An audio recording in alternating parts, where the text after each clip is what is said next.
Muy bien, pues muchas gracias, Andrea. Bienvenida a el grupo de Seminario de Análisis de Filosofías Contemporáneas de aquí de la carrera de Filosofía en la UABC, que es un grupo, perdón, es un grupo, disculpen mi voz, pero en donde estamos revisando no solo con estudiantes, sino también a veces con interesados, interesadas externos lecturas y discusiones, conceptos, autores, autoras, que están vinculadas y vinculados a esto que a veces llaman los nuevos realismos y nuevos materialismos en filosofía, ¿no? Entonces, en ese contexto estamos viendo temas de ontología, de política y más adelante de estética y de arte, que pues se conectan con este asunto, ¿no? Ahorita platicaremos de Rossi Braidotti, donde precisamente pues, nos ayuda a pensar esto que a veces llaman el nuevo materialismo, pero también el feminismo posthumano o posthumanista, nómade, como también mencionas en tu título de tu presentación. Y hablaremos de eso, pero quería presentarte primero ante el grupo, entonces les comento, Andrea Itzel Padilla Mireles es licenciada en filosofía por parte de la Facultad de Filosofía de la Universidad Michoacana de San Nicolás de Hidalgo, ¿no? En Morelia. Ella es originaria de Morelia, ¿no? No otra parte de Michoacán, o eres de otra parte. En realidad nací aquí en la Ciudad de México, Ok, en la Benito Juárez, en aquel entonces delegación Benito Juárez, pero ya. viví muy poco tiempo aquí y ya después Morelia, después Tijuana y ahora de nuevo Ciudad de México. Ok. Sí, porque termina su licenciatura y no sé exactamente cuántos años después decide estudiar su maestría acá en Tijuana, en el Colegio La Frontera Norte, la maestría en estudios culturales, en donde pues nos conocimos, ¿no? Porque fuimos compañeros, compañeras de generación, ¿no? En esa maestría. Y pues después, más recientemente, decide ir a la Ciudad de México, a la Universidad Iberoamericana de la Ciudad de México, perdón, a estudiar el doctorado en, creo que es estudios críticos de género, ¿no? Así Sí, se llama el programa. sí. Entonces ahí es donde está ahorita, en la parte final de su investigación y su doctorado, ¿no? Am, bueno, entonces ese es el perfil, además de que también es artista de performance, ¿no? No sé si es algo que hagas recientemente, no he escuchado No, ya. Pues que haces el proyecto sigue, ¿sabes? El colectivo en donde yo empecé haciendo performance, que es de Morelia, se llama Perras de Museo. El colectivo sigue, está haciendo más bien como proyectos curatoriales, o sea, se encarga más de hacer exposiciones aquí en la Ciudad de México, está ah, organizando ya tiene como tres o cuatro emisiones del festival de arte performance, ujú. arte acción, entonces ese lo hacen aquí en la Ciudad de México y pues ahí sigue un poco, ¿no? Yo sí ya tiene tiempo que no le entro tanto al asunto del performance, pues así tal cual, pero sí he estado acompañando el proyecto haciendo pues como esa parte, ¿no? De plantear sí, curaduría, como compartir o como hacer ciertos, digamos como colaborar con ciertos elementos para presentar esas exposiciones, ¿no? Pero sí, yo ahora soy más como contribuyente que, que propiamente la artista ahí en medio. Ok, ok, pero igual estás con un pie puesto ahí todavía, ¿no? En el ámbito del arte. Además de que por parte de sus temas de interés y de su investigación actual, también le interesa el asunto digamos, de la migración, para decirlo más tradicionalmente tal vez, pero creo que prefieres la palabra movilidad, ¿no? O sea, Sí, el tema de la movilidad como un tema no solamente vinculado a las ciencias sociales, sino también a la filosofía, ¿no? O sea, ¿qué es exactamente moverse, no? O sea, es una ajá, pregunta filosófica, me parece, y que a lo mejor se conecta con lo que platicaremos hoy, ¿no? No sé sí. si tú quieras comentar otra cosa de tu perfil que quieras compartirle al grupo. Bueno, yo solo agradecer a ti, Alfredo, por invitarme, ¿no? Me da mucho gusto volver a estar en un aula, aunque sea virtual, y en un aula donde yo estuve 4 años también compartiendo, entonces me da mucho gusto estar de nuevo con la gente de la facultad, particularmente con la carrera de filosofía. Y bueno, entusiasmada también porque esto es un tema que yo trabajé por allí en unos intersemestrales cuando estaba en la UABC, en la facultad. Yo creo que en el 2018 fue el último intersemestral que tocamos feminismo y estas cosas, entonces me da gusto pues tener la oportunidad de estar de nuevo. Y pues nada, si quieres, arrancamos y dejamos el resto de dudas o de comentarios sobre algo de lo que comentamos hacia el final. Sí. Eh, y pues tú nada más me dices de tiempo cómo voy porque sabes que soy un poco Pues colgada, entonces no sé si... tenemos flexibilidad, creo, pero ahorita son 10:14 por acá. No sé qué te parece, como una media hora de Sí, presentación. eso, ajá. Por ahí me dice si me Y voy nos, pasando como cuántos minutos, ¿no? Para no, ok, ¿va? me parece Bueno, bien. entonces sí pueden ver mi pantalla, ¿verdad? Sí, sí, sí, se ve bien. Ok. Bueno, yo le comentaba a Alfredo, ¿no? Me imagino que ya tuvieron la oportunidad de leer el texto, bueno, un fragmento de su último libro, del feminismo posthumano. Yo preparé una presentación como muy didáctica, con algunos elementos que yo considero pues como los más importantes a destacar sobre el pensamiento de Braidotti, que pueden ser como también una introducción para ver un plano, perdón, un espectro más grande de lo que significa pues los temas que toca y cómo se relaciona con varias de las cosas que decía Alfredo, es decir, eh, por qué, digamos, esta propuesta está tan actual, a pesar de que ya tiene un tiempo, hay gente que no lo considera así, pero a mí me parece que está haciendo relaciones teóricas, conceptuales, muy importante con estas nuevas, bueno, no sé si decirle nuevas del todo, pero pues con estos debates que están resurgiendo en la filosofía contemporánea.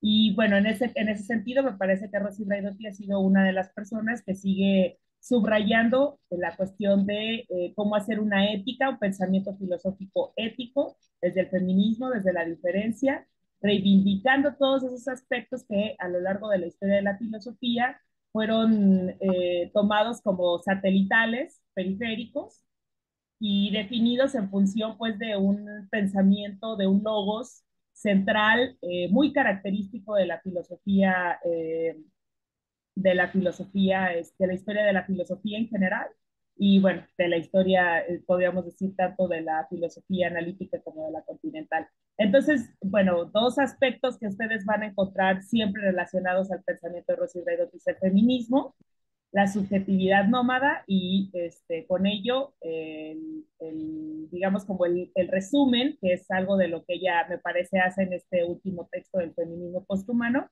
que es algo así como una suma de todos esos, de esas, como temas, ¿no? De esos, como si, como viñetas que ha ido construyendo en su pensamiento.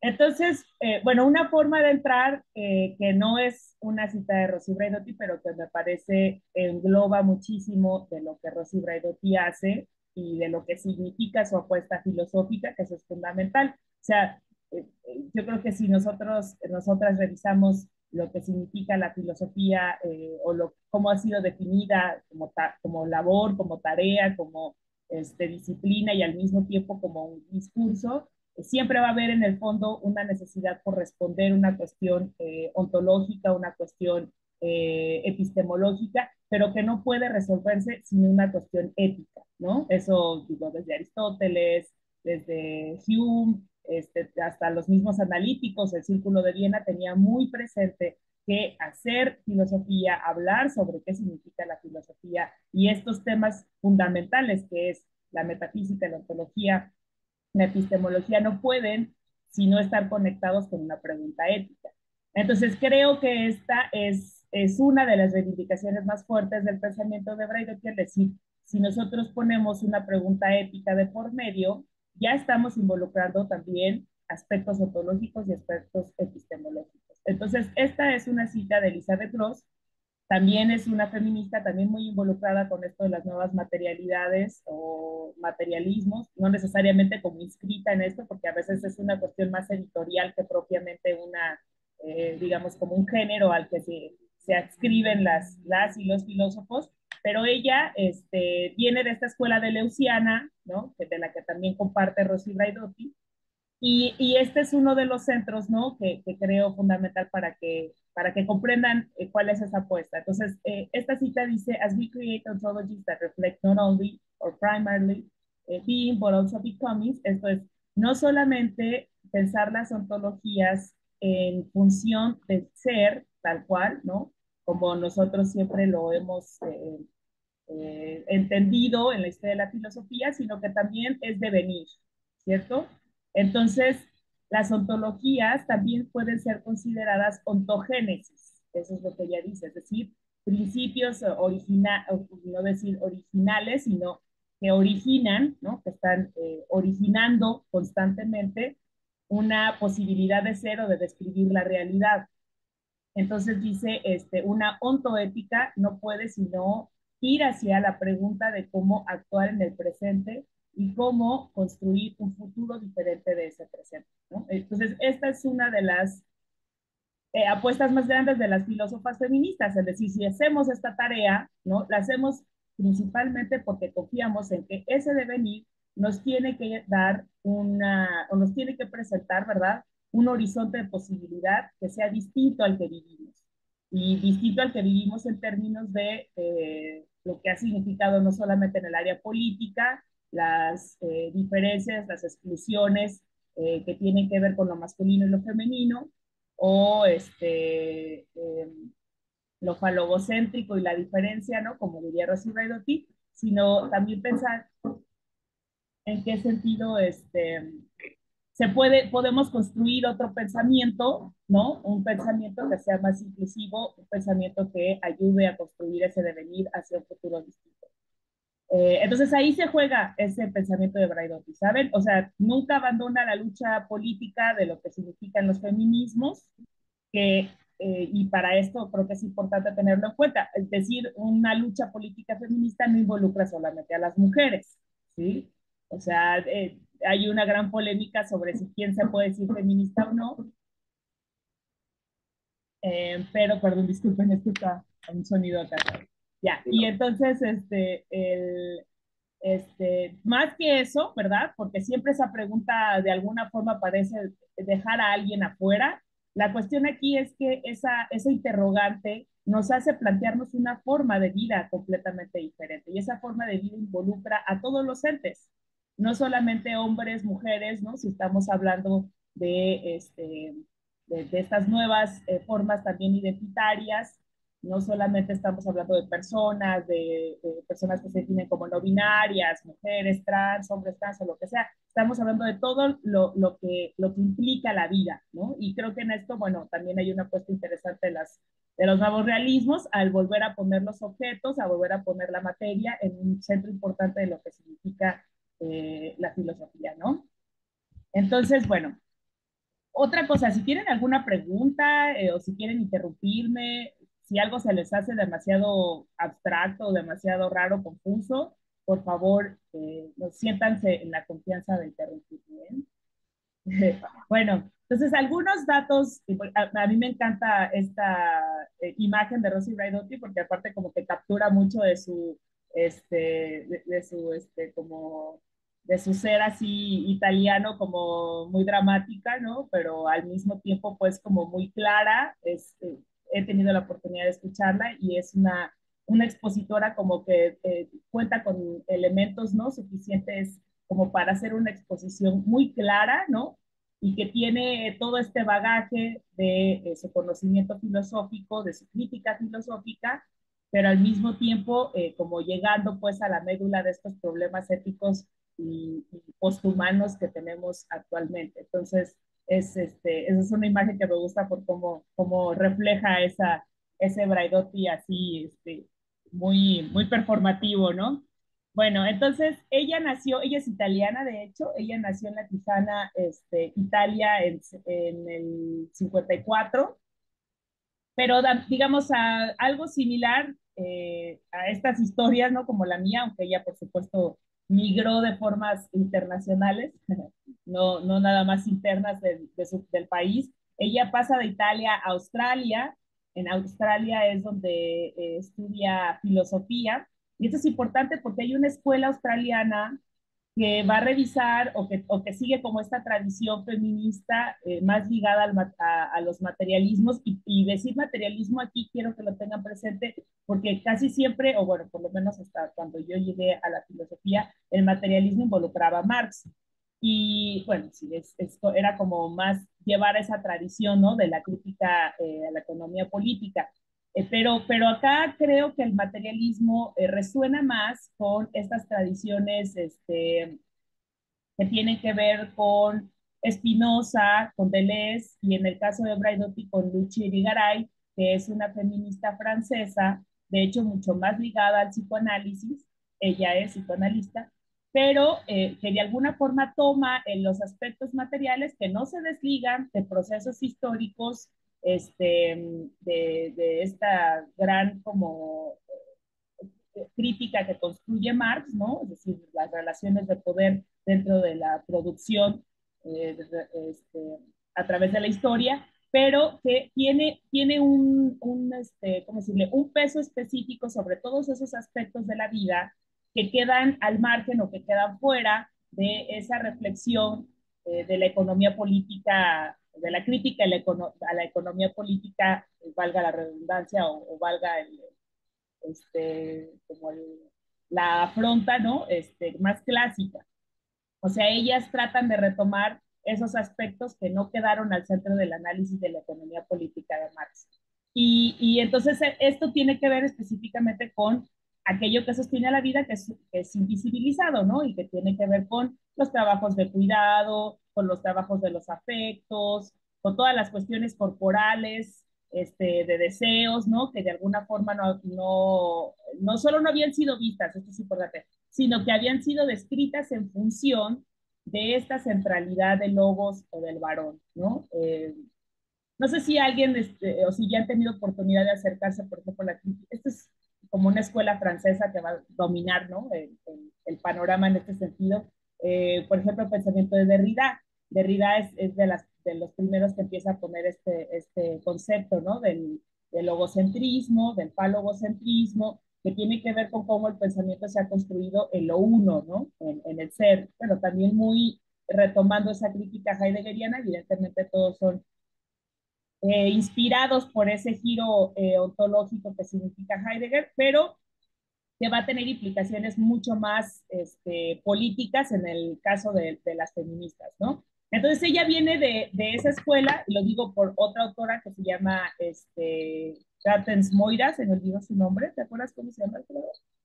Gatens Moira también es australiana, ella también trabaja el feminismo, el cuerpo, pero con una visión materialista materialista, perdón, más cercana a Spinoza. Y esa es la escuela un poco que se está creando. De hecho, Elizabeth Gross también es australiana. O sea, como que hay una escuela ahí muy interesante, ¿no? Y bueno, ahora, los estudios de posgrado los realiza en la Sorbona, en Francia. Entonces, en Francia, en París, ya empieza a entrar más a estos debates con Luchi Irigaray, ¿no? Como una ola feminista, como muy inspirada por la escuela que creó Simone de Beauvoir, a quien me imagino que ya ha tenido algún contacto anteriormente, ¿no? Su nombre, sino como solamente la pareja de Sartre, que es como normalmente no la platica, ¿no? Pero bueno, ella genera esta escuela y Irigaray, digamos, viene después y Braidotti va a ser alguien que se empape mucho de esa tradición. Y ahora, bueno, ya como en esta época en la que produce su propio pensamiento, ella va a estar adscrita a la Universidad de Utrecht en los Países Bajos. Utrecht es una ciudad universitaria que está a unos 40 minutos de Ámsterdam.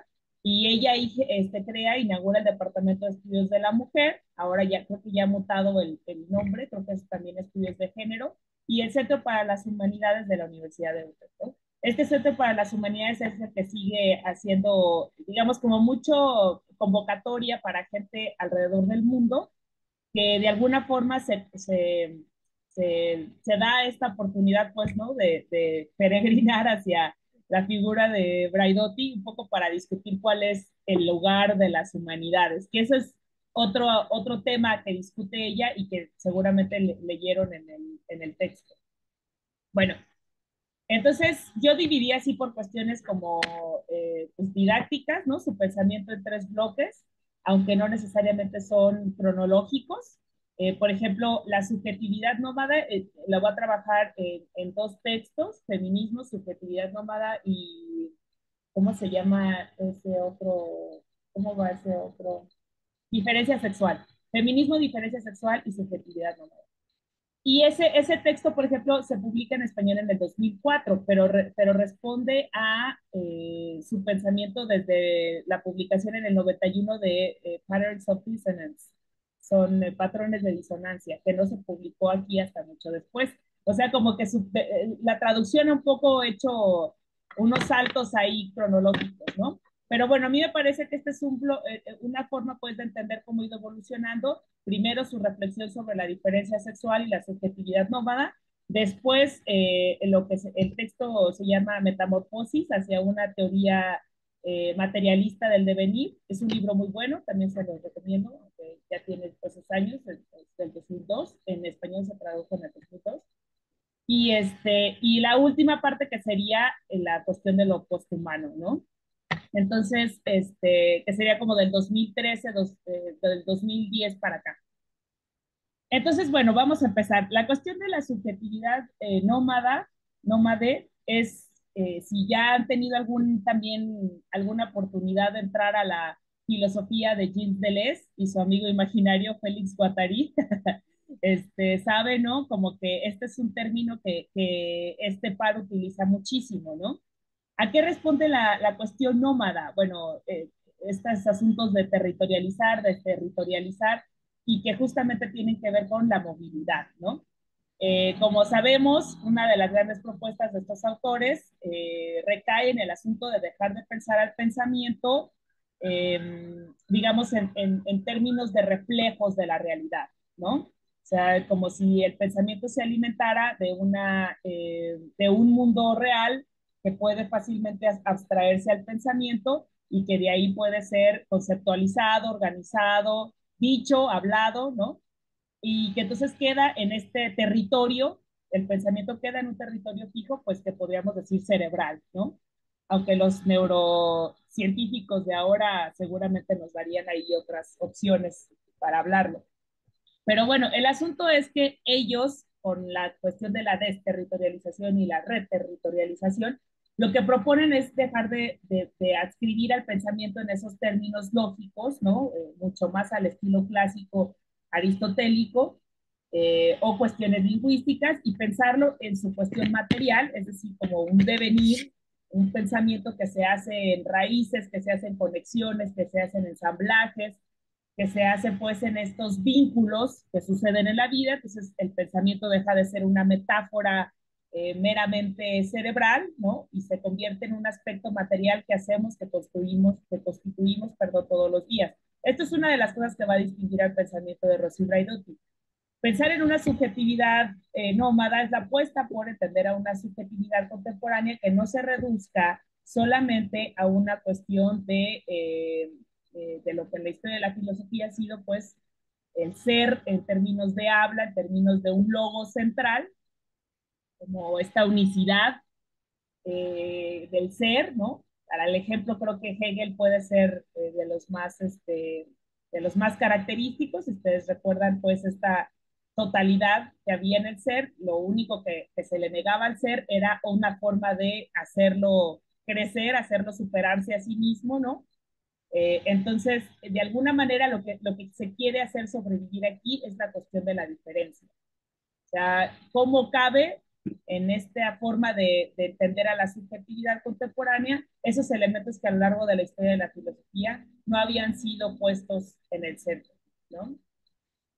Y bueno, que esta centralidad es mucho más difícil de explicar. Yo lo que quiero que tengan en cuenta es cómo de alguna forma se había monopolizado esa discusión del ser, ¿sí? En términos unívocos, en términos como eh, fagocitantes, se puede decir, ¿no? Todo lo que aparece alrededor de lo que no es, está ahí para reafirmar al ser, a esta, digamos, como centralidad del ser, que se puede traducir en la centralidad del lenguaje, lo que se habla, lo que se piensa, lo que se es, ¿no? Que esta es una triada muy importante en la historia de la filosofía. Lo que se piensa, lo que se habla, lo que se es. Y entonces, bueno, aquí digamos que la intención de Rossi Braidotti es, y que también lo plantea Deleuze y Guattari en sus textos, es que la diferencia deje de pensarse como algo negativo, es decir, como algo que se define a partir de no ser. Eh, a lo mejor la conversación le suena muy parmenidia, ¿no? Pero digamos, por ahí es por donde empieza este planteamiento, lo que es y lo que no es, y cómo lo que no es siempre termina siendo en relación a esa centralidad. No sé si me doy a entender en este aspecto. Sí, sí, sí. Bueno, entonces lo que dice Rosy Braidotti es, si nosotros, nosotras, ¿no? Le damos una oportunidad de entender esta diferencia en un sentido positivo, vamos a tener otra posibilidad, ¿no? De entender lo múltiple, de entender lo plural y darle una posibilidad a todas esas cosas que el pensamiento había dejado afuera. Entonces, a lo mejor ustedes dicen, pero ¿qué son esas cosas? Esto tiene una clave política muy importante, que al final del día el pensamiento, bueno, ya me voy a meter en cuestiones más colonialistas, ¿no? Pero sí es cierto que el pensamiento, una definición europea, ¿no? Del conocimiento, una historia lineal de la filosofía, de ese pensamiento, de ese conocimiento, deja muchas otras formas de lado, ¿no? Y entonces lo que dice Rosy Braidotti es que para poder hablar de las humanidades, para poder hablar de lo que significa esta apuesta sobre la filosofía, necesitamos pensar en esas cosas que se quedaron de lado en un sentido positivo, es decir, afirmar esa diferencia, no para que se vuelva a definir al ser, sino para ver cuál es esa multiplicidad del ser o esa pluralidad del ser. Entonces, ella, con esta reflexión, ¿no? Lo que va a involucrar, o digamos, lo que hace original esta propuesta que la separa de Deleuze, es justamente lo que incorpora del pensamiento feminista. Entonces, ¿qué es lo que incorpora del pensamiento feminista?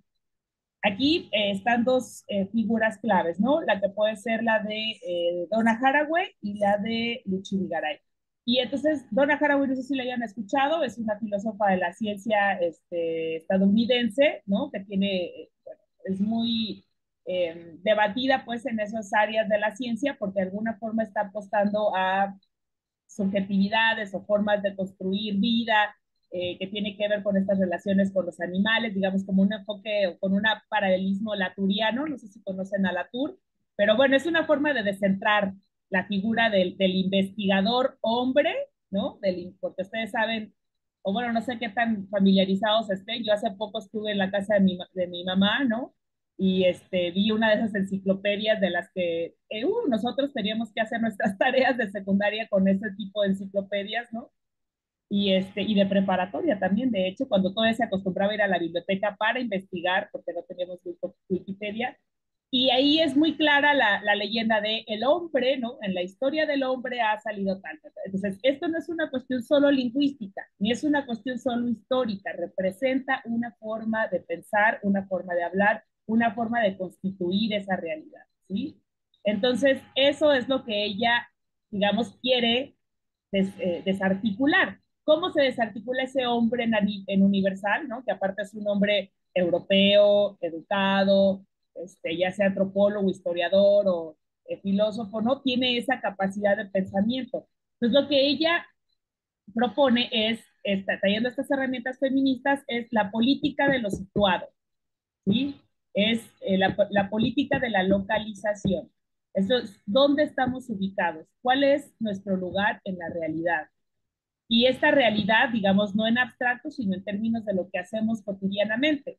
Cómo es que nos comunicamos, con que hacemos ensamblajes, que hacemos redes, con lo que está a nuestro alrededor. Una cosa que a lo mejor se les puede parecer pues un tanto mundana, pero es justo lo que ella quiere traer a la discusión, porque son estas relaciones que estamos construyendo en lo cotidiano, ¿no? Las que nos permiten hablar de la mutabilidad del ser, o incardinación. Esta es una palabra que yo utilizo sobre todo en este texto de feminismo, diferencia sexual y subjetividad nómada, porque de repente hablar de encarnar, ¿no? Tiene como un sentido muy religioso. Si pensamos pues en estas, como, como en estos debates teológicos en los que se habla de lo que significa la figura de Dios, el espíritu y estas cosas como inclusive más ligadas a ciertos protestantismos desde antaño, pero esta sería una palabra, encarnar, ¿no? Incardinar, que quiere decir con cómo nosotros, nuestro cuerpo se convierte en un vínculo específico con esta realidad, ¿no? O sea, no es nada más pensarlo en términos de pensamiento, sino cómo pensar involucra nuestra forma de vivir, nuestra forma de sentir, nuestra forma de ser afectadas y afectados. ¿Se entiende esta parte? O sea, es darle un relieve material a ese pensamiento. Eso es desterritorializar el pensamiento, quitarlo del cerebro, reterritorializarlo en términos de cuál es mi cuerpo, quién soy yo, cómo me encarno. Y eso para las mujeres es fundamental. O para, bueno, en este caso no solo las mujeres, también hablaríamos de personas disidentes, ¿no? Disidentes de la norma, heteronorma, del falogocentrismo. ¿Esto qué quiere decir? Pues que nosotras, que normalmente hemos sido invisibilizadas en esos textos filosóficos o en ese hombre universal, estamos situadas en un lugar. Por eso también es una apuesta política dentro del mismo feminismo, porque no todos los feminismos van a hablar de lo que significa ser mujer en singular, mujer en un lugar, en un punto de localización específico. Es decir, una mujer que vive en Uganda, ¿no? Que tiene o si tiene o no acceso a control de reproducción, ¿no? A anticonceptivos, una mujer en Cuba, sea blanca, sea negra, una mujer en México, a pesar de que tenemos el fallo de la Suprema Corte, o inclusive una mujer en Texas, que ahora se está convirtiendo en un paradigma que no esperábamos ver en muchos años, ¿no? Pero esa es la idea, situar, ¿sí me entienden? Inclusive hablar de hombre en universal desarticula esta cosa, porque a ver, un hombre migrante guatemalteco es otra cosa a un hombre migrante berlinés, ¿no? Y que tiene educación y que de alguna forma se la pasa por el mundo viajando, ¿no? Esa movilidad está descrita en otros términos políticos a la del migrante salvadoreño, digo, guatemalteco. Inclusive ven cómo yo le dije migrante, ¿no? Ese es como nos estamos, digamos, moviendo en esas categorías. Bueno, Braidotti quiere apostar a esto de quitarla, ¿no? Entonces, bueno, este es el punto que yo traté de reflejar aquí en esta pequeña viñeta, ¿no?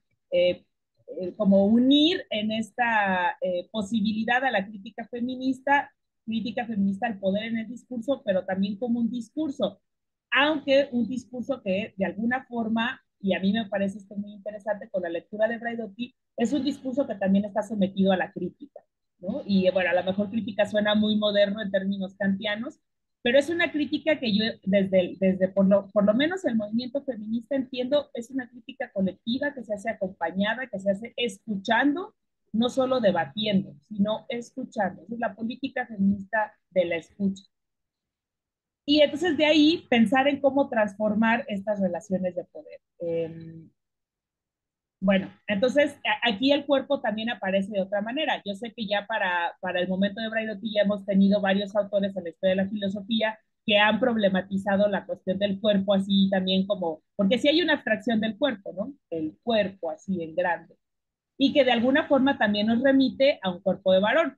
Por lo menos dentro de las ciencias médicas, todos los análisis, ¿no? Todas las funciones vitales de los órganos, inclusive la mayoría de los síndromes o de la mayoría de las enfermedades han sido evaluadas en función de un cuerpo de varón. Los cuerpos de las mujeres fueron sometidos a una histórica como explotación, sometimiento, digamos, casi como animales en laboratorio, ¿no? Por la cuestión de las funciones reproductivas de las mujeres. Y esto nos marca también una forma en la que hemos entendido el cuerpo, ¿sí? Esto también es importante.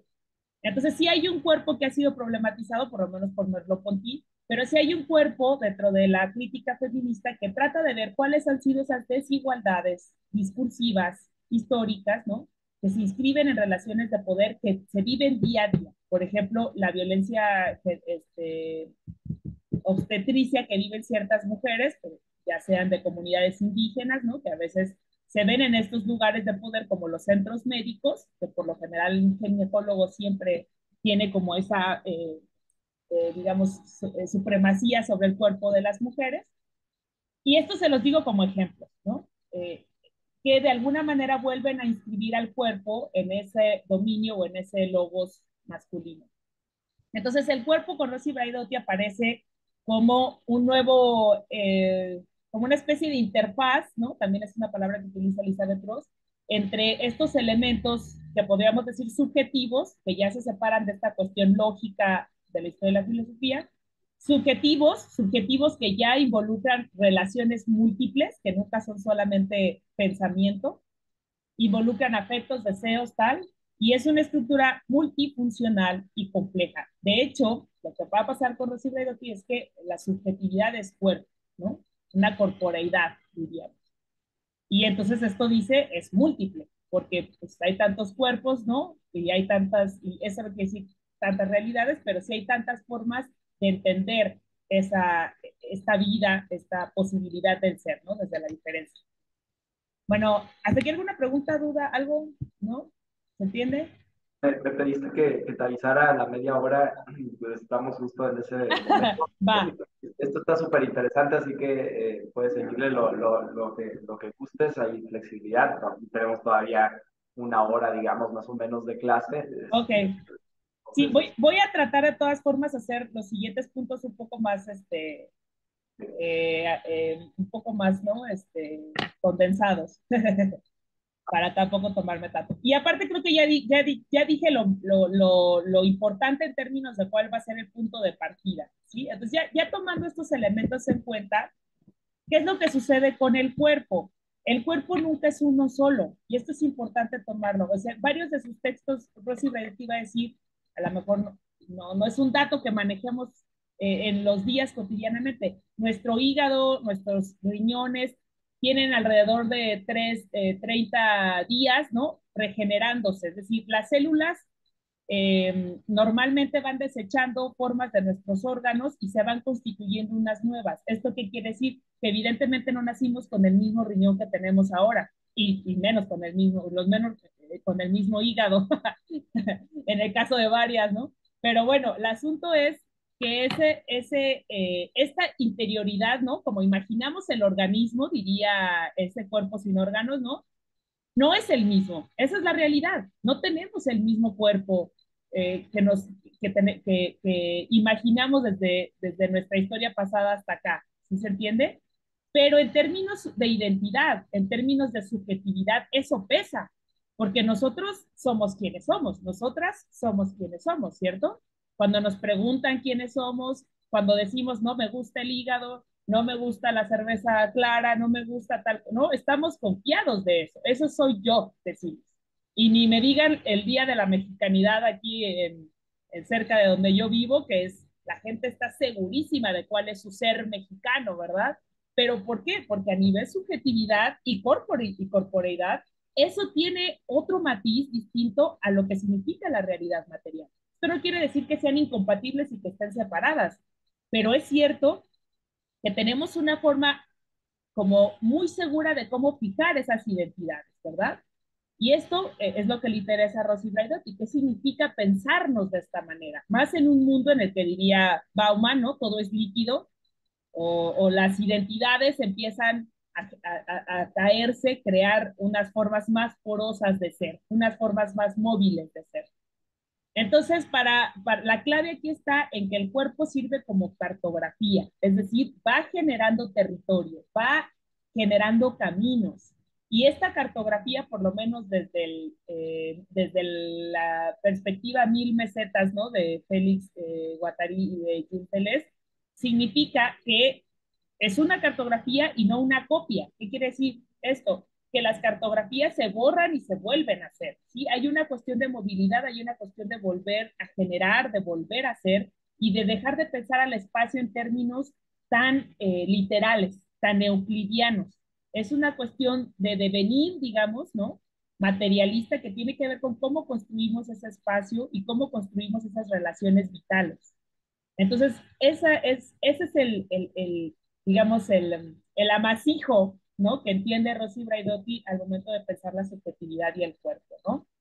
Esto significa dejar atrás esas dicotomías del afuera-adentro, del ser-no ser, del artificial real, ¿no? Del orgánico artificial, etcétera, ¿no? Que serían otras de las dicotomías que, por ejemplo, trabaja Donna Haraway explícitamente en el manifiesto Cyborg. Bueno, entonces aquí hay una forma política de entender las relaciones y que involucra los afectos también, ¿no? Para la gente que, como nosotros, que estamos eh, muy, como si seducidos por la nomenclatura spinociana, ¿no? Esto tiene un nuevo giro al pensar que justamente esta forma de construir, de hacer espacio, ¿no? Tiene implicaciones políticas en la cual es fundamental la cuestión de los afectos. Afectos no en términos solamente humanizados o personalizados, ¿no? Sino afectos en función de lo que significa la vida en términos amplios. Y bueno, acá un punto fundamental es que la diferencia sexual va a ser lo que una o lo que haga Rosy Braidotti pensar la diferencia en términos positivos. Es decir, aquí va a ser una inspiración Luchiri Garay en esto de, ¿cómo se llama? Espéculo, sí, ¿verdad? La otra mujer y estas obras que de alguna manera lo que dice, lo que van analizando son cómo en los discursos de la filosofía, en los discursos de la ciencia, en los discursos de la religión, la mujer aparece siempre como falta, como deficiente, como negación. Y entonces, al retomarla en un sentido positivo, ¿no? Como lo hace también estas otras propuestas de Kirteles y Félix Guattari, la diferencia sexual ayuda a ser un mapa diagnóstico o lectura de la filosofía moderna y todo aquello que ha sido dejado a un lado en función de defender una visión específica del ser, ¿no? Una lectura o una palabra específica del ser. Y esto es justo lo que ella considera, pues, la apuesta política. La diferencia sexual no solamente depende de hablar de cuáles son las desigualdades en términos de la vida común, de la vida política o la vida social, sino que implica también ver cuáles son esas desigualdades, esas injusticias epistémicas, diría Miranda Fricker, ¿no? Fricker, perdón, a partir de lo que es el análisis desde la diferencia sexual. Ahora, la diferencia sexual aquí ya tiene debates mucho más amplios. Lo que ella quiere ver, por ejemplo, en algunas autoras en Estados Unidos se toma como género, en algunas autoras en Europa se llama diferencia sexual, pero creo que una definición que comparten ellas es la cuestión de las desigualdades y la exclusión de eso que significa lo femenino en general, del pensamiento y de la vida, y también de eso que significa la experiencia de las mujeres, que ha sido, digamos, como tomada a menos, invisibilizada o no escuchada, no hablada en otros casos, ¿no? Entonces, Braidotti va en este libro de Hacia una teoría materialista del devenir, va a apostar por los personajes conceptuales, que también está ahí en que es la filosofía de Jim Deleuze y de Guattari, y ella le dice figuraciones, dice, hay figuraciones que se convierten, ¿no? Como en estas apuestas filosóficas, literarias, o recursos conceptuales de cómo descentrar este sujeto y pensar en nuevas figuras de pensamiento, que de nuevo pensamiento ya no en términos cerebrales, sino de pensamiento en términos corporales, corpóreos, materiales, y ahí pone estas figuras del cyborg, de Donna Haraway, de la mestiza, de Gloria Saldúa, que no sé si alguien ha escuchado de ella, es también como en contexto fronterizo, pero del otro lado, ¿no? De Texas, Laredo, me parece, o sí, creo que, no, bueno, del otro lado de la frontera. Entonces, esa es otra figuración. Y la clave aquí yo creo está pensarla como herramientas casi ciencioficcionales, les digo yo, ¿no? O sea, cómo imaginamos un recurso conceptual que no haya sido fagocitado por el ser o fagocitado por la filosofía, la historia de la filosofía, y cómo le damos esa oportunidad a ese personaje conceptual de hablarnos de la filosofía y del pensamiento en otro sentido, ¿no? De otra manera, de esa pluralidad del ser en otro, no quiero decir en otro mundo, porque la apuesta feminista siempre está en este mundo, pero sí en otro horizonte de posibilidad, ¿no? Así, por ejemplo, que están leyendo sobre el antropoceno. Esta es una reflexión interesante de una autora que se llama Silinska, pero no recuerdo su nombre, ahorita les digo cómo se llama. Y tiene una reflexión muy interesante sobre el antropoceno, porque digamos, hay una retórica, un discurso que empieza a resonar en el antropoceno, que tiene que ver con el fin del mundo, ¿no? Casi como esto está echado a perder, como ya se está agotando todo, se está muriendo la gente. Bueno, hay una realidad material en eso que impacta a miles de personas, millones en todo el mundo, pero sí es cierto que esto por lo menos significa una oportunidad para las feministas, porque significa hacer otra forma de vida, relacionarse de otra manera con la vida, relacionarse de otra manera con el pensamiento. Entonces, esa es la forma en la que las figuraciones feministas sirven para Rosy Braidotti, ¿sí? Cómo ver lo posthumano, por ejemplo, que no es lo transhumano, no significa que ya vamos a, no es una película de Cronenberg, ¿no? Esa de los crímenes del futuro. No, o sea, esto de lo posthumano implica una apuesta ética y política por asumir las responsabilidades del mundo en el que vivimos, pero trayendo nuevos horizontes de convivencia y de entendimiento de la vida, ¿no? Y bueno, esto, por ejemplo, ella retoma en este texto la cuestión de la potestas y la potencia, ¿no? Que es una buena forma de salirnos de las dicotomías, cuando dice, bueno, es que todo, sí, efectivamente, todo está fluyendo en una relación de poder, ¿no? No se trata de pensar al cuerpo solamente en cuestión del objetivo y lo subjetivo, ¿no? Se trata de pensarlo moviéndose, deviniendo, inscrito en fuerzas. Entonces, hay fuerzas que evidentemente son hegemónicas y se imponen sobre nosotros, sea la del pensamiento, la del habla, la del colonialismo, la del Estado, ¿no? Las fuerzas del Estado, la del mercado capital, pero siempre hay otro flujo que significa y que es vital también para esas fuerzas, ¿no? Es el mismo, y es la potencia, ¿no? Que tiene un sentido más horizontal, que tiene un sentido más de encuentro.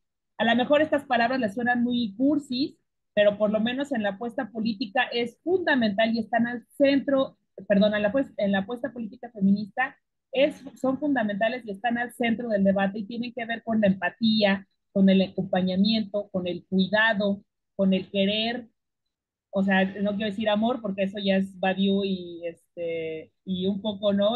También el Negri, pero bueno, las feministas tienen otra forma de pensarlo, ¿no? Los afectos son una condición política de los seres humanos, pero también están en las relaciones vitales de la vida, ¿sí? O sea, lo que afecta y lo que es afectado existe en todo lo que está a nuestro alrededor, no es algo solamente de nosotros o de nosotras. Y bueno, entonces ahí es donde entra lo posthumano. Si rompemos con ese ser humano en la forma, en la categoría clásica, lo que sigue es observar la interdependencia o interconectividad de la vida en red. A lo mejor esto le suena muy avatar, ¿no? Muy en términos así como de esas relaciones vitales, pero bueno, ahí acuso más de una caricaturización y de una simplicidad, ¿no? Ese guión de James Cameron para muchos pensamientos metafísicos, ontológicos, ¿no? De pueblos originarios alrededor del mundo, particularmente los de Abya Yala aquí en Latinoamérica, que justamente tratan de apostar por esa interdependencia e interconectividad de la vida. Y creo que este horizonte de lo posthumano es una de las posibilidades que Rosy Braidotti quiere traer para hacer dialogar esas posturas, ¿sí? ¿Cómo hacemos dialogar, por ejemplo? Ustedes saben que ahora hay una gran ola, ¿no? De activistas eh, de pueblos originarios que de repente ves en Nueva York, ¿no? Usando sus vestimentas tradicionales porque están ahí en los consejos de la ONU.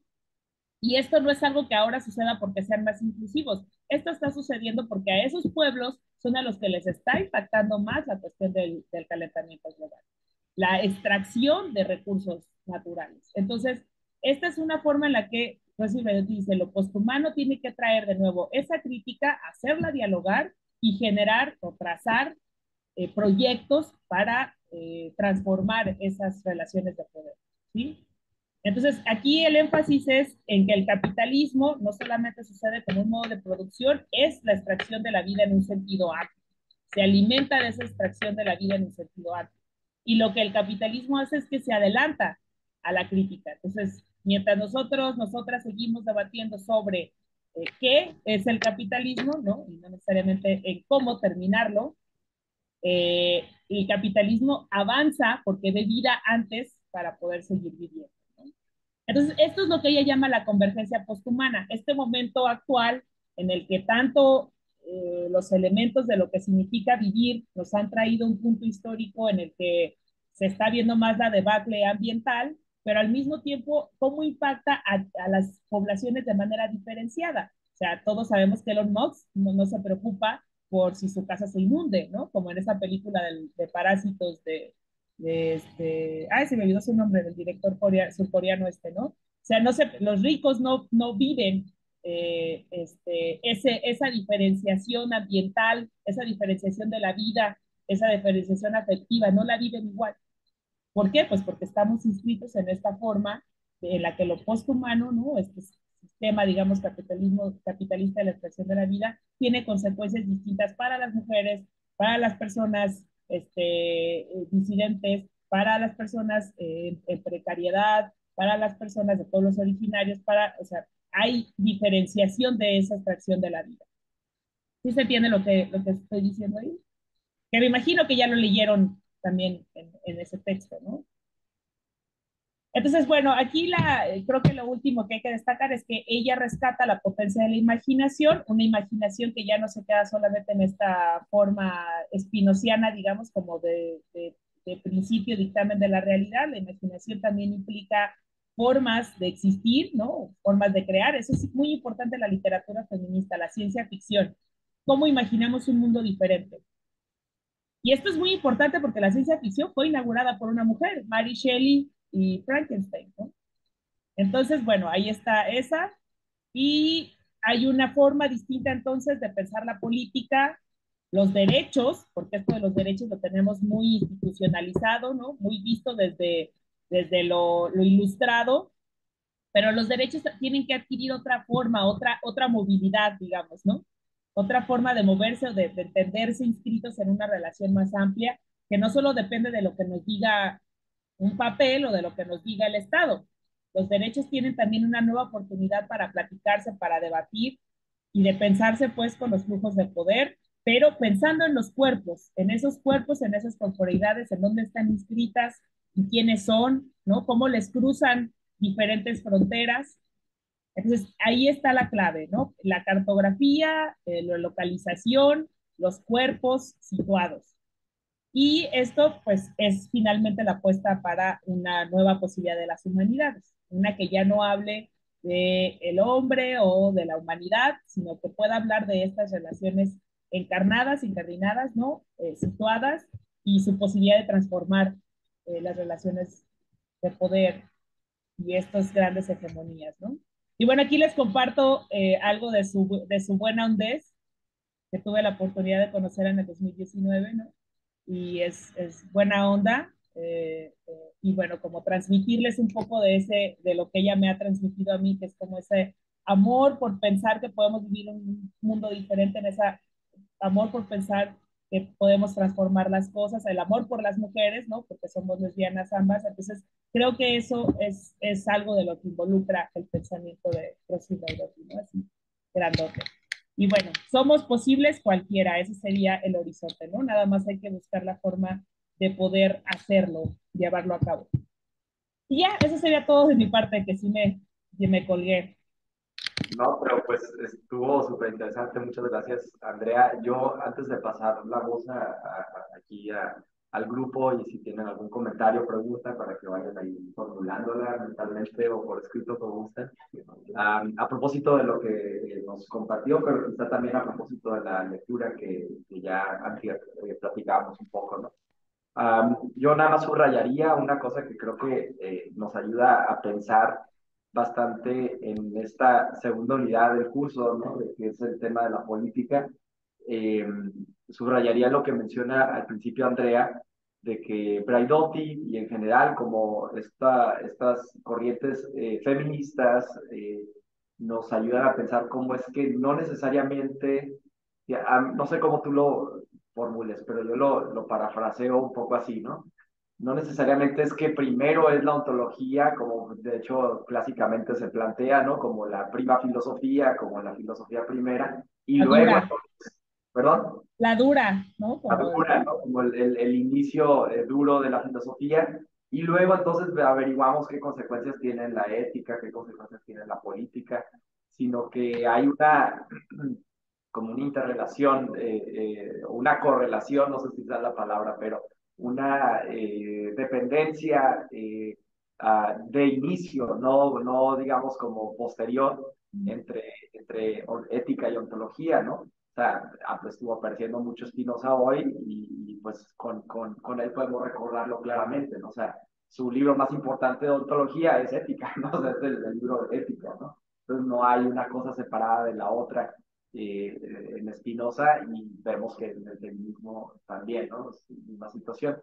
Y digamos que igual podría decir entre ética y política, ¿no? O sea, una viene con la otra, ¿no? El pensar sobre la acción, sobre la subjetividad, sobre, o incluso como en temas así más clásicos de la ética, ¿no? La virtud, el deber ser, etcétera, vienen junto con el tema político y el poder, y de la potencia, potestas, ¿no? De las relaciones sociales y las jerarquías, etcétera, ¿no? Esa es la justicia, si lo queremos también poner en un sentido más clásico, ¿no? No son pues, digamos, incluso ahí tampoco hay jerarquías entre las ramas de la filosofía, al menos en estas que hemos estado subrayando. sí, sí. Ah, creo que es una manera que nos ayuda como a reflexionar sobre lo que hemos estado debatiendo en las últimas semanas, sobre todo, ¿no? Pero bueno, no sé si tú quieras agregar otra cosa con esto o vamos a las preguntas de una vez. Me imaginaba como una intradependencia, ¿no? Como dice Karen Vara, ¿no? No Ya, inter, sino intra. Sería interesante pensarla, pues, porque eso es cierto, justo digamos, el ADN de la filosofía, ¿no? Porque ha estado cierto. siempre en el pensamiento filosófico. Yo pensaría más cómo se relacionan estas a más cómo se define cada una, ¿no? Cómo están ahí girando un poco. Pero Es sí, cierto. gracias. No sé Bien, qué más. pues no sé qué más exactamente. Yo tampoco lo sé. Entonces, alguien que quiera preguntar, comentar algo con lo que Andrea nos compartió. Yes. De hecho, yo tengo dos preguntas. La primera respecto a la lectura y es en el apartado está el nombre de mesetas postseculares. Menciona una espiritualidad en torno a la naturaleza que es la madre tierra o se quiere reivindicar a la madre tierra. Pero varios grupos como el LGBTQ+, y algunos grupos feministas optan en que la tecnología es y sea la vía de esta construcción espiritual.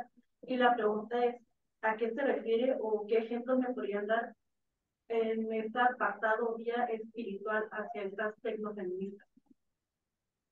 A ver, yo no escuché muy bien no sé si me la puedes pasar tú la pregunta, Alfredo, porque como que hace un poquito eco. Lo platicábamos ayer, entonces creo que entiendo hacia dónde se dirige la pregunta. La lectura hace un contraste, ¿no? Entre la propuesta ecofeminista que va bajo la reflexión ecológica le da cabida a digamos, a una legitimidad espiritual del pensamiento sobre la madre tierra, Ujú. Pachamama, Sí, claro. y en cambio, Braidotti se da cuenta que por otras vías, los feminismos también buscan una cierta forma de espiritualidad, pero no en esta como concepción, digamos, como mística de la ecología, sino en la tecnología, ¿no? Ujú. Entonces, digamos, como una apuesta más cyborg, una apuesta más futurista, exacto, creo que sobre todo en este segundo equipo, digamos, o en esta segunda vía, encuentras como la pregunta, ¿no? Como cómo sería entonces una espiritualidad que pase por lo tecnológico. Esa sería la pregunta. Okay. No Sí, sé. pues esa es la gran pregunta. No, yo creo que hay dos elementos ahí para tomar en cuenta. El primero es que hay que saber desde dónde habla Rosy Braidotti, ¿no? Entonces, Rosy Braidotti confía en un pensamiento feminista laico, y eso de alguna forma es disruptivo con muchos otros pensamientos feministas que estarían pensando en la espiritualidad, no quiero decir con la religión, porque no necesariamente, pero sí filtrada con una imagen o sí filtrada con una experiencia de lo divino que es distinta. ¿Sí me entiendes? O sea, quiero pensar en, porque sí las hay, formas feministas de las mujeres árabes, que este es un debate muy fuerte que se tiene ahora en Europa, ¿no? Al grado de que ha sido completamente prohibido el uso del velo en espacios públicos, no sé si sabían eso. Pero esta es una forma en la que las mujeres árabes defienden su espiritualidad, por ejemplo, ¿no? Usar un velo. Entonces, ahí hay una experiencia de espiritualidad que de alguna forma discierne con una que yo creo que Rosy Braidotti estaría de acuerdo conmigo, ¿eh? Pero sí discierne con una forma de pensar la espiritualidad en términos europeos. Ahora, hay otra forma de espiritualidad que también está muy cercana, por lo menos a los contextos feministas de Abya Yala, que son los de los feminismos comunitarios, los feminismos de las mujeres de pueblos originarios, que sí están conectadas espiritualmente, pero que la vida para ellas tiene una implicación mucho más amplia de lo que implica la vida para la forma europea. Esto es una crítica fuerte que yo he escuchado a Braidotti en los círculos feministas en los que me muevo, que es decir, pero ¿por qué lo posthumano ahora si nosotros siempre hemos sido posthumanos, ¿no? O sea, para nosotras, para nosotros, nuestros pueblos, las redes siempre han estado ahí, las redes vitales, las redes las redes espirituales, o sea, ahí no habría una pregunta sobre cómo se es espiritual. Creo que Occidente tiene una forma de leer eso también distinto, y creo que por lo menos las clases medias educadas, no quiero ser despectiva, pues, pero hay una forma en la que nosotros hemos idealizado lo hippie, ¿no? Y esto de la Pachamama, que creo que tiene que ver con una lectura con cómo la gente clase mediera, digamos, colonizada, inscrita en una dinámica de vida como la que tenemos nosotros, ¿no? En una vida universitaria, una vida de trabajo, una tal, podría tender más a romantizar esas imágenes de la Pachamama o de la Madre Tierra y estas cosas, ¿no? Que propiamente los pueblos originarios. Ahí hay una vida, una experiencia de vida, una experiencia milenaria, ¿no? Ellas le llaman de nuestras ancestras, de nuestros saberes que han ido deviniendo, ¿no? Constantemente. Entonces, ahí lo que yo pienso es que lo que hace falta mucho es un diálogo entre esas experiencias localizadas y situadas de lo que significa lo espiritual con esas otras de lo que significa la tecnología. Y yo creo que si hay por lo menos yo cuando leo a Haraway o cuando leo a estas otras feministas, ¿no? Que hay una nueva tendencia, ¿cómo se llama, Alfredo? Aceleracionista. Hay unas colectivas también de feministas aceleracionistas que van también entrando como a esta posibilidad, digamos, más punk de entender la tecnología. Y entonces yo creo que ahí está la clave un poco, como en esos discursos que apenas van rascando y que quieren, como, digamos, como traer una lectura distinta a lo que nosotros hemos romantizado, tanto del lado de la Pachamama como del lado de la tecnología. Porque a ese mismo nivel, digamos, de millennial, ¿no? Están los gadgets, están el estatus económico, bueno, millennial y ya no sé ni qué letra vamos, ¿no? No sé ni qué generación es esta, decía Mick Jagger, pero en ese sentido, pues, creo que se tiende a romantizar tanto uno como la otra, ¿no? Y a depender de una como la otra en términos de justificación o en términos de manual de cómo vivir, ¿no? Y para esto está como todo lo New Age, toda esta nueva forma, pues, hippie, más hippie, de entender los signos zodiacales y el tarot y tal. A mí me parece que ahí hay una parte que podría ser muy destacada, ¿no? Pero si dejamos de pensarla en estos términos románticos de que nos van a decir qué hacer, porque eso creo que es un grave error. Ahora, la cosa es que yo sí veo que hay una unión en esto, o sea, cada vez hay más feministas hackers, feministas, incluso haciendo talleres colectivas que tienen que ver con cómo generar sus propios medios, radios autónomas, ¿no? Sitios autónomos de Internet. Yo creo que sí hay un diálogo ahí, pero también siento que aquí nos hace falta mucho la escucha y la posibilidad de cómo hacer puentes, pues, ¿no? O sea, a mí un puente que me interesa mucho, porque yo veo las cercanías, es el que existe entre el pensamiento de los pueblos originarios, de las feministas de los pueblos originarios, y este pensamiento posthumano de Rosy Braidotti. Porque si tú ves a esas mujeres, ¿no? Esas mujeres que están en redes defendiendo la vida, todas están en un celular, igual que todos nosotros, ¿no? Sea, estamos en esa cuestión de red. Pero sí es cierto que en esto Europa tiene un sentido mucho más, ¿cómo decirlo? Mucho más unido, mucho más, como, está mucho más permeada por esta cuestión tecnológica, ¿sí? Porque es también las diferencias en los territorios. Entonces sí creo que todavía no hay diálogos suficientes para hacer funcionar eso en clave, podría decir, resistencia política, no quiero decir revolucionaria, pero sí en clave de cómo darle un giro político a esa red, ¿sí? A esa red de la tecnología con la forma espiritual. Y, y yo creo que ahí en esos territorios es donde está maquilándose la espiritualidad. De hecho, esa es una pregunta que yo también me pregunto, ¿eh? Porque yo se la pregunté a ella, como, ¿cómo podemos hablar de espiritualidad si, por ejemplo, allá, ¿no? Ella hablaba del caso de Spinoza, hablar de espiritualidad sin religión, por ejemplo, ¿no? O sin propiamente una figura del porvenir, como el dios clásico, ¿no? Y yo le decía, es que en muchos lugares de donde yo vengo, por lo menos de este lado del territorio, y hay otros más, o sea, hay pueblos originarios en todo el mundo. En Finlandia hay pueblos originarios, ¿no? Dentro de la misma Europa hay comunidades de pueblos originarios. Decía, ¿cómo hacer si en estas comunidades hay espiritualidad? Para mí me parece que ahí ya hay pensamiento, ahí ya hay crítica de nuestra forma de vivir, de nuestra forma de entender la realidad. Pero ¿cómo lo logramos operar? ¿Cómo lo logramos hacer hablar o cómo lo logramos hacer dialogar? Y esto es un problema porque necesitamos tomar en cuenta que estamos en territorios completamente diferentes. La espiritual en Europa, la espiritualidad es una cosa completamente diferente acá. La tecnología es una cosa completamente diferente allá que aquí, ¿sí?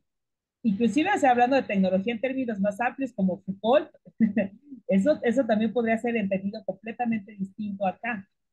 Y para el, no, para ya un poco cerrar, porque sí, es algo que tampoco tengo claro, por eso estoy divagando tanto, este, eh, me da la impresión de que los recursos, porque Europa, Estados Unidos, ¿no? Los nortes tienen recursos y esos recursos no se gastan en el norte para hacer crítica al norte, se gastan en el sur para ayudar al sur, ¿no? O sea, las organizaciones ONU, ACNUR,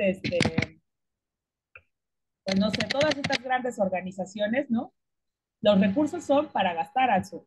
Y entonces el sur tiene que justificar cómo se gasta ese recurso, pero es un poco dándole a esta relación norte-sur en términos de ser-no ser, ¿no? O sea, satelitando para que vuelva a fagocitar esta identidad. Entonces, Rosy Braidotti tiene recursos para invitar a la gente, como yo que fui a su curso de verano, ¿no? Pero no necesariamente la del sur va a tener recursos para poder hablar directamente con ese pensamiento del norte, que tampoco todo es tan dicotómico. Pero yo creo que ese es un vacío que tenemos. O sea, sí hace falta hablar más de lo que significa la espiritualidad en Europa y lo que es espiritual fuera de Europa, ¿sí? Sin que lo romantice como porque, o sea, la gente siempre habla de indigenous people, ¿no?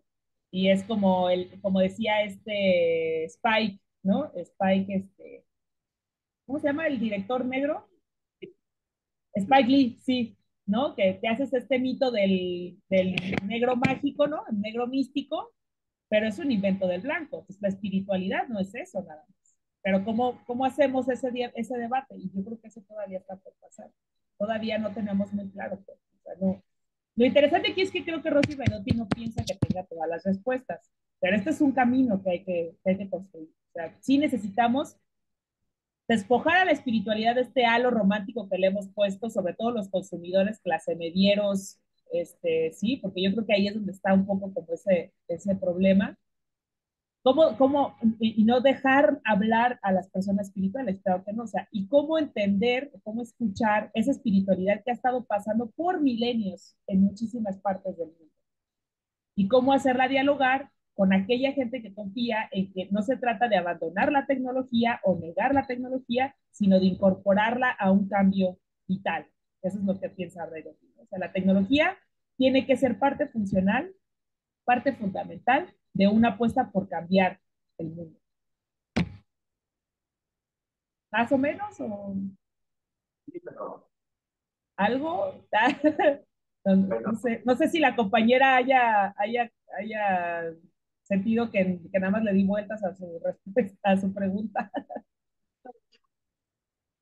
entonces yo creo que también esa, digamos que espiritualidad que se podría desprender de nuestra relación con la tecnología está leída desde los feminismos, digamos como Haraway, ¿no? Etcétera, en lo del mismo xenofeminismo, feminista y estas cosas más contemporáneas, Ah, sí, sí, ese es el. como un asunto más bien político, ¿no? O sea, como es una espiritualidad tal vez, pero con estas consecuencias más inmediatamente políticas tal vez que digamos que espirituales en el sentido tradicional, ¿no? Um, Sí, no sé. o sea, como que lo que me preocupa es un poco invisibilizar las raíces. Y no quiero decir raíces así pensando en puritanas, sino, pues es que a mí me parece que el pensamiento de Donna Haraway hay una gran influencia de las feministas chicanas y de las feministas negras. Pero Haraway, o sea, y esto es algo que se dice mucho en la academia, la que se hace famosa, ¿no?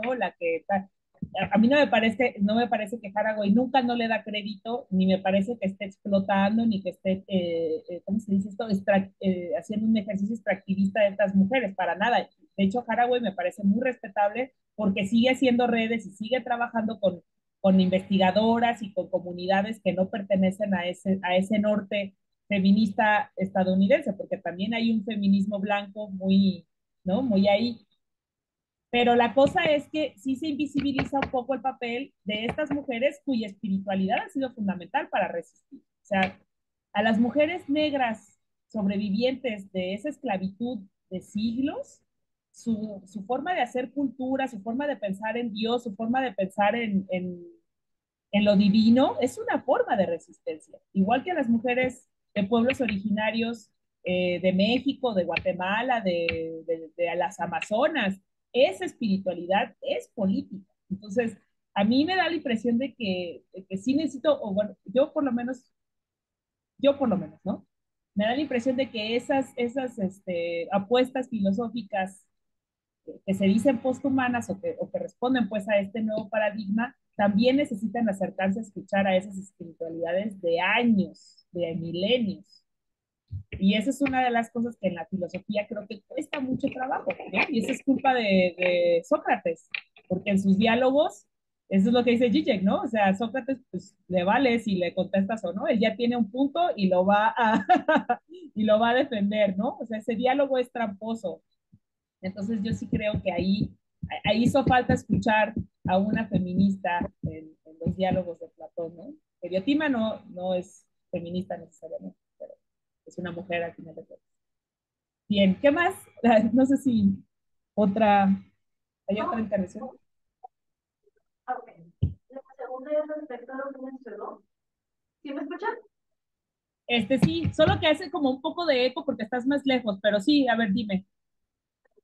Eh, Raidotti, lo que entendí, y es más que nada una confusión. Raidotti, pues, está a favor de esta pues, desigualdad de pensamiento entre el hombre y mujer para tener un panorama más claro del ser. Estas piezas son unidas a través de los discursos éticos, pero al implementar esta unión ética, dejan de tener esta polaridad binaria y por ende no va a haber un panorama completo de este ser, o de ser completo. Entonces, ¿por qué implementar la ética? Esa sería mi pregunta. Ajá. A ver, Alfredo, si me... Algunos detalles es que como les Sí, rebota un entendí. poco la voz.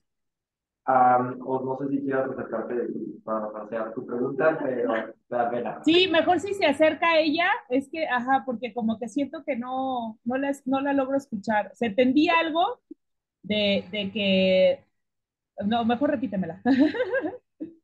Hola, tal vez conoces palabras, pero mejor Bueno, es que pensando. a lo que entendí, Braidotti, pues está este favor de lucha entre pensamientos, entre lo que sería el pensamiento masculino y el femenino, pero a la vez este lucha de pensamientos, pues se genera un mayor panorama de completo de que es el ser o el cuerpo completo del humano.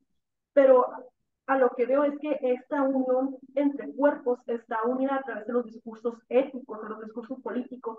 Y mi pregunta era, ¿por qué implementar lo que sería la ética, los discursos éticos, si se va a perder esta, se puede decir, lucha de pensamiento ideológico? Se va a perder también en lo que es el panorama completo del ser. Pues esa es mi pregunta. Ah, O ya. más que nada es una confusión, más que nada. Sí, o sea, la cosa es que Braidotti no piensa una lucha de pensamientos, no es una dialéctica a la forma hegeliana, pues, no son contrarios. Lo femenino y lo masculino no son contrarios, no están en una lucha, no están en una cuestión de yin and yang o de fricción, pues, de poder, ¿no? O sea, si esto es como la lucha entre el amo y el esclavo de Hegel, ¿no? De hecho, Braidotti justamente se separa completamente de eso. O sea, la idea no está pensar al ser como algo completo o como una universalidad total. Eso, digamos, en términos como más heideggerianos, tampoco ella lo está pensando así. O sea, la cosa aquí es que el ser es algo que está haciéndose constantemente, es algo que está deviniendo, es algo que se está manifestando, que se está expresando en términos, otra vez, spinocianos, deleuzianos, ¿no? Entonces, la cuestión de pensar por qué la diferencia sexual es digamos, como el pensamiento de la diferencia sexual es un diagnóstico certero para la realidad, no tiene que ver con solamente lo femenino y lo masculino. Lo que ha pasado es que lo masculino ha servido para darle carnita, literal, ¿no? A un pensamiento de lo único, del ser en términos de la totalidad, pues, de ese pensamiento, de la palabra. A lo mejor estoy hablando en términos muy duros sobre el ser, pero bueno, o sea, yo creo que el ejemplo es Parménides, ¿no? Si se acuerdan de Parménides. El ser es, y no hay nada que esté fuera de eso. Y ya después Aristóteles lo matizó con otras formas de entender, es que hay diferentes facetas del ser, o ¿no? Como con todas estas cosas de los accidentes. La idea que se mantiene al fondo de la filosofía es que ese ser, ¿no? Es totalidad, completud y digamos como sostenibilidad ahí siempre independiente. Pero la idea es que tomar otras tradiciones metafísicas como la de Spinoza nos habla de que ese ser, más que pensarlo como una totalidad, nos habla más en términos plurales, ¿verdad? O sea, aquí algo importante para Rossi Braidotti, retomarlo de aquí, es que no hay nada fuera, como diría Spinoza, pues, ¿no? No hay nada fuera de la vida, ¿cierto? Pero ese ser se está expresando, esa vida se está expresando múltiplemente, diferentemente, diferencialmente, diríamos, ¿sí? Entonces, lo masculino ha servido, lo masculino, lo logocéntrico, lo falogocéntrico, ha servido para darle centralidad a un tipo de pensamiento, a un tipo de ser, de univocidad, a un tipo de palabra, a un tipo de régimen lógico. Eso es lo que es lo masculino. No solamente el falo, o no solamente el cuerpo del varón, o no solo, porque eso es algo importante. Lo masculino y lo falogocéntrico nunca es solamente un reflejo de los varones, ¿no? Eso no es así. Estamos hablando de un sistema estructural de poder y ese sistema estructural de poder se manifiesta en el pensamiento, ¿sí?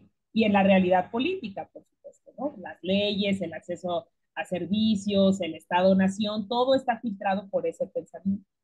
Pero esto no significa que esté, digamos, como lo femenino y lo masculino como entes separados, como entes últimos que están en esa lucha constante. O sea, lo que pasa aquí es que la diferencia, rescatar la diferencia, nos habla más sobre esa realidad del ser, sobre esa forma de devenir del ser, ¿sí? Si nosotros nos quedamos con solamente una perspectiva de cómo se debe leer, una forma de cómo se debe entender, estamos dejando de lado, estamos excluyendo vidas, formas de vida.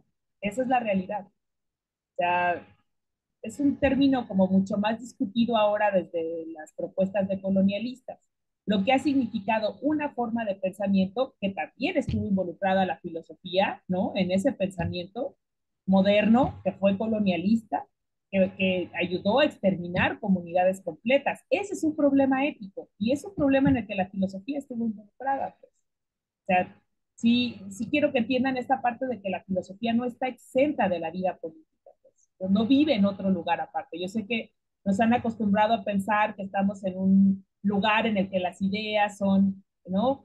En otro piso, o que podemos observar todas esas cosas de la realidad desde un lugar privilegiado. Y la verdad es que no, la filosofía está al centro de todos esos problemas, es histórica también. Depende, ¿no? No se puede separar de esa experiencia situada. Entonces, lo que va a decir Braidotti es que en ese sentido, hacer un pensamiento siempre implica una ética.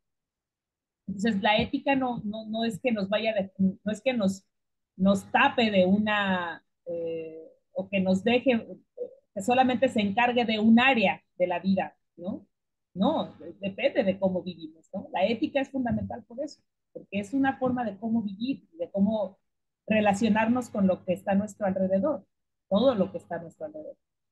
Entonces, cambiar ese, digamos, desarticular esa forma que ha existido de cómo entendemos la vida, de cómo entendemos el pensamiento, de cómo entendemos el cuerpo, es apostar por una perspectiva feminista, porque estamos apostando por una manera de entender esas relaciones de forma diferente. O sea, esto me refería con que el feminismo no es solamente de las mujeres, ¿no?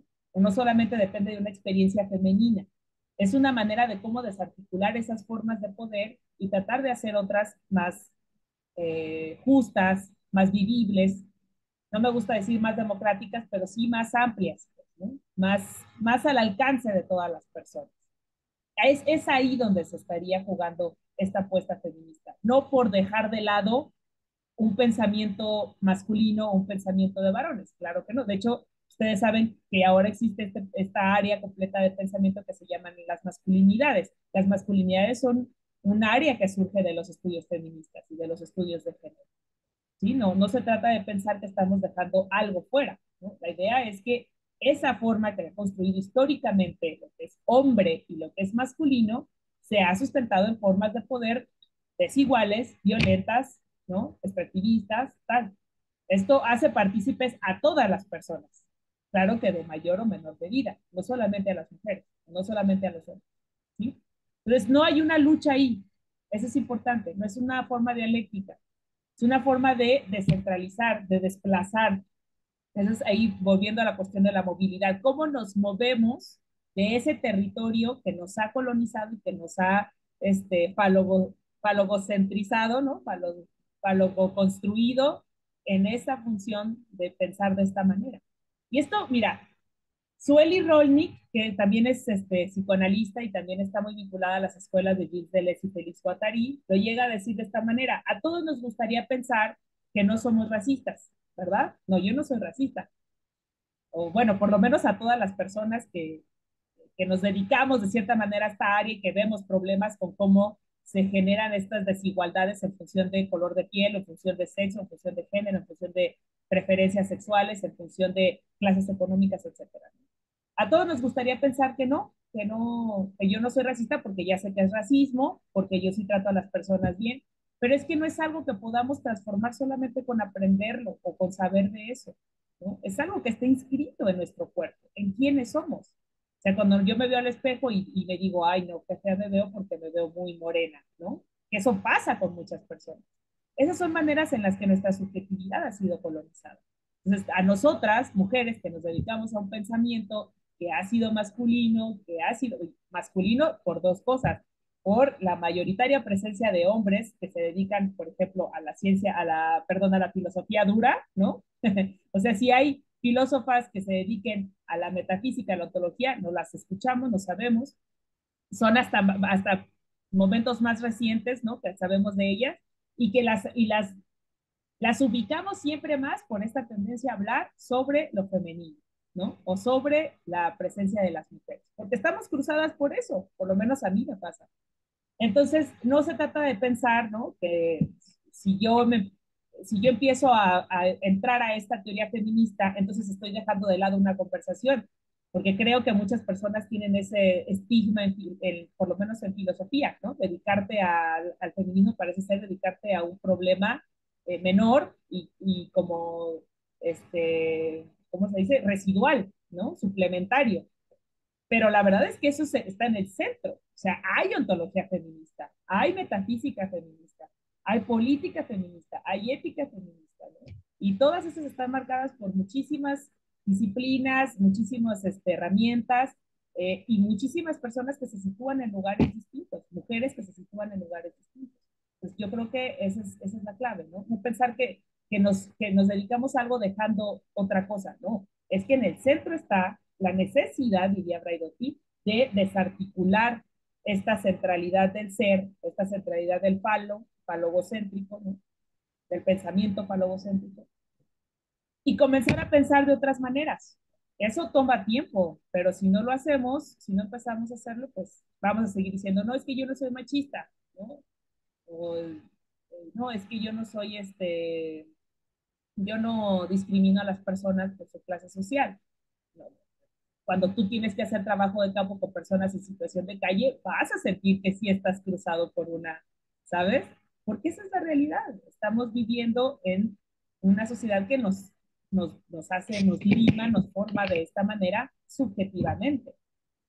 Bueno, ya me fui a otro lugar, pero sí, sí se entendió, ¿no? Algo de lo que quise decir. ¿Te contesté? Gracias.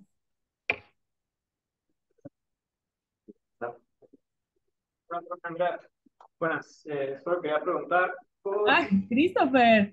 Hola, Ya no, ¿cómo estás? bien, ya licenciado, pero aquí no. Pero te resistes. Me resulta gusto No, verla. felicidades, qué bueno que ya te titulaste.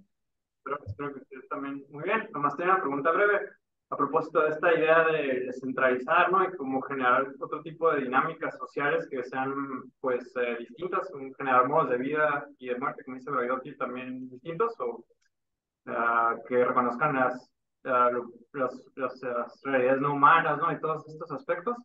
Eh, pues desde mi tradición, ¿no? Como yo creo que hemos estado muy encerrados en la idea de conquistar el Estado, como una visión muy central, y eso pues ha causado también pues bastantes problemáticas y no lo hemos hecho muy bien tampoco, y pues hay muchas críticas desde los feminismos que son muy varias contra el comunismo, ¿no? Y los comunistas en especial.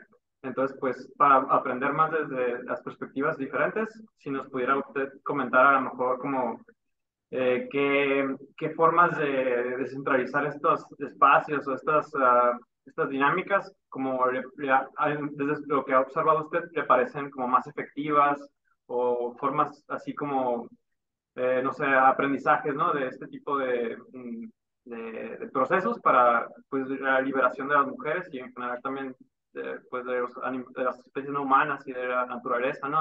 Bajo esta dominación pues, cultural de diferentes modos de producción que ha habido, ¿no? No sé si nos podría comentar algo de esto, nomás si me entendí, si me di a entender. Sí, sí, claro. Pues Gracias. es que sí, de nada, gracias. Este es otro reto importante, pues, porque o sea, yo puedo nombrar muchos ejercicios en los que se está haciendo ese desplazamiento. pero pensar que ese desplazamiento puede tener, que se puede definir, digamos, ¿no? Como un movimiento o como una, ¿no? Un partido o algo así, y voy a ser un poco severa con esto. De alguna manera significaría inscribirlo en una narrativa que nos ha llevado a la misma, ¿no? Circunstancia. Entonces, por lo menos puedo decir desde mi postura, que sería, bueno, también todavía la estoy trabajando, ¿no? Pero sí, mi postura defiende que el Estado no es lo único que puede reclamarse, ¿no? Como el espacio para hacer este tipo de ejercicios.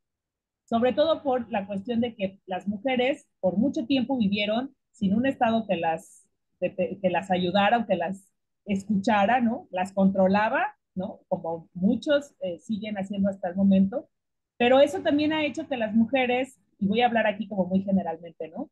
Hayan construido formas de relacionarse y formas de hacer, de compartir de cuidar esas redes de apoyo de la vida, voy a decir, ¿no? De manera invisible o de manera como no en los espacios autorizados por esa visión que es el Estado-Nación, ¿no? Entonces, yo sí creo que hay muchos ejercicios que están pasando, les digo, les puedo nombrar algunos. Yo creo que ustedes conocen que está ¿cómo se llama este? El Consejo de Mujeres Indígenas, ¿no? Que es donde estaba Marichuy. Bueno, no sé si alguno de ustedes recuerda a Marichuy, alguna de ustedes recuerda a Marichuy, ¿no? Es una mujer también de pueblos originarios. No sé si era Mazahua o, pero bueno, ella está, y ella es una de muchas de pueblos originarios que han estado haciendo redes a lo largo del país, a lo largo y ancho del país, y que siguen haciendo sus convocatorias, y que siguen reuniéndose, y que siguen haciendo un trabajo político acompañado. Ese es un caso. Está el caso más sonado, y también, digamos, como por muchos como puesto en duda, ¿no? Que son las mujeres zapatistas en los caracoles, que también han hecho su propia comunidad y que han estado haciendo su propio pensamiento, que también hacen su propia convocatoria, han logrado hacer 2 o 3 encuentros internacionales de mujeres.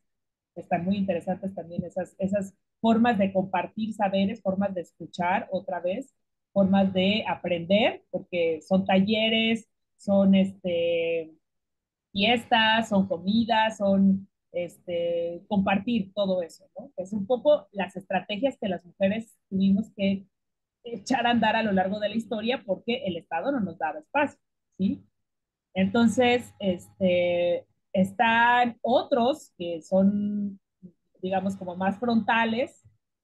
Aquí en la Ciudad de México está una red de monedas, ¿cómo se llama? Monedas solidarias o moneda, no me acuerdo cómo le dicen a esto, pero bueno, es una red de mujeres que hacen sus productos, los ponen en venta y crean una moneda que entre ellas sirve para intercambiar cosas, ¿no? Entonces, de alguna forma es de alguna forma, porque yo sé que esta es una crítica fuerte que se ha recibido de muchos movimientos, particularmente de izquierda, que dicen que no estamos o que no se hace lo suficiente para hacer una transformación, ¿no? De la relación, pues, de la producción capitalista.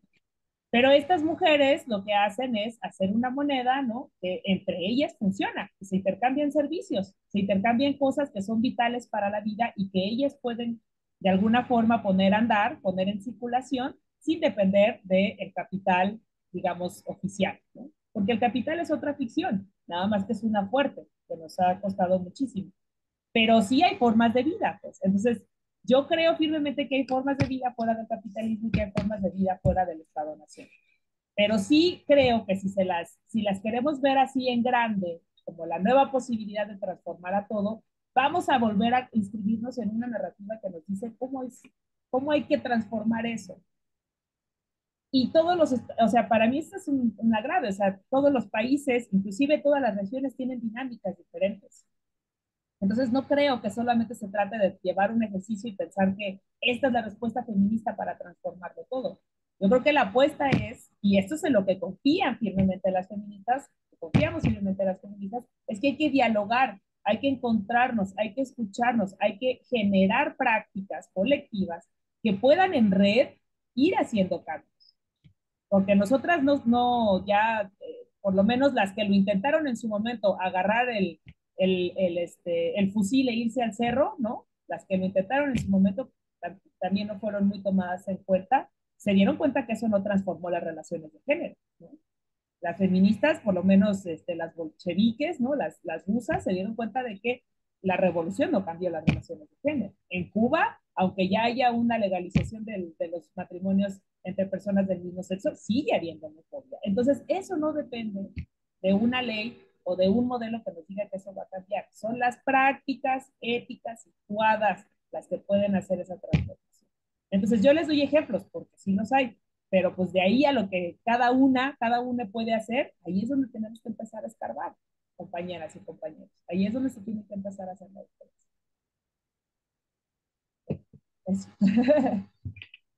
Estamos ya sobre el tiempo, no sé si alguien quiere hacer como una intervención breve, una pregunta, pudiera responder brevemente. Sí, Oscar. A mí me interesó mucho el concepto que nos pone sobre las posibilidades del ser, ya que esto me parece una noción muy heideggeriana. Creo que esto lo esboza en el libro de Introducción a la Metafísica, y ahí nos da un poco esta propuesta.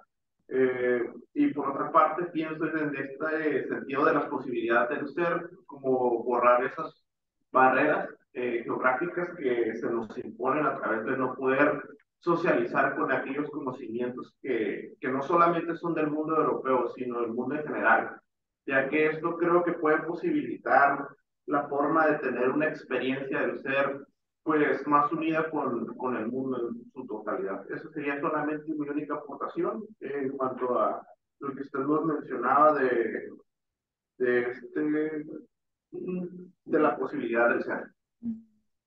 Sí, bueno, yo creo que sin duda Hegel es un referente muy importante. Digo, sí cuesta trabajo cuando te das cuenta de que la fenomenología del ser es tan grande y tan complicada, tan rebuscada, y tan intimidante, ¿no? Un poco como que en ese nivel de libros del ser, es solo la fenomenología del espíritu y el ser y tiempo, ¿no? Pero bueno, lo que sí creo es que hace falta leer un poco como a los pensadores críticos de estos pensadores grandotes, ¿no? Para a lo mejor llegar a un lugar en el que entendamos cuál es la crítica que hace Braidotti y para entender a qué nos referimos o a qué se refiere con posibilidades del ser. Yo sí creo que ahí hay un germen importante, porque sin duda es un referente que nos ayuda a entender el lugar en el que estamos, ¿eh? Yo sí lo creo. Y eso se los digo porque leía Hegel y es particularmente difícil, pero sí te ayuda a entender esa parte. La cuestión es que después leía Félix Guattari y Gilles Deleuze, que también son igualmente rebuscados y confusos, pero creo que hay una crítica importante en esa escuela francesa, ¿no? Que no nada más van a ser ellos, Derrida también, que va a haber en esa escuela francesa que nos puede ayudar a entender cómo quedan algunas cosas ahí volando sobre cuál es esa comprensión del ser en esta lucha dicotómica, ¿no? En esa dialéctica hegeliana tan clásica. Y yo creo que esta es una vía que me gusta más que la rusa, ¿no? O sea, los rusos los van a comentar mucho. También hay muchos rusos que también está interesante leer para saber la crítica o la reflexión que hacen de Hegel, pero creo que la escuela francesa, esta escuela francesa que no es muy querida, también hay que decirlo, no es muy bien vista por muchas personas, les dicen postestructuralistas, ¿no? Otros les dicen postmodernos, pero yo sí creo que esa escuela nos va a enseñar mucho sobre este momento histórico en el que estamos, porque de alguna forma fue la gente que lo vio venir, ¿no? Son como los post-punkers de la época. Entonces, yo creo que ahí hay una lectura importante. Pero sí es esto que cuando sí me gustaría pues cerrar con esto, decir que Rosy Bedotti cuando piensa en las posibilidades del ser, la multiplicidad, en la pluralidad del ser, no lo piensa en los términos hegelianos, aunque sí está abiertamente discutiendo con esos términos hegelianos. Eso sí. Entonces, bueno, esa sería un poco la reflexión. Y pues muchas gracias. Me dio mucho gusto compartir con ustedes. Gracias, Alfredo, por invitarme. Espero haya sido de ayuda. Y si no, pues, Un montón, sí. perdónenme. No, igual, lo agradecemos agradecemos muchísimo. Y pues cerramos con esta respuesta la charla de hoy. Entonces, igual ahí pueden mandarle preguntas después por alguna vía, ¿no? O sea, a lo mejor puede ser el mismo Classroom el que permita como agregar otras preguntas y las puedo mandar, ¿no? Pero ya tenemos el tiempo encima, así que tenemos que cerrar ahorita. Gracias, Andrea. A ver si nos vemos pronto por acá. Andrea va a estar participando en el coloquio que estoy coordinando para noviembre, pero no nos visita presencialmente, pero estará como esta vez de ponente virtual y también, bueno, podemos escucharla en este momento, ¿no? Bueno, gracias de nuevo. Me despido y Permíteme, déjame detener la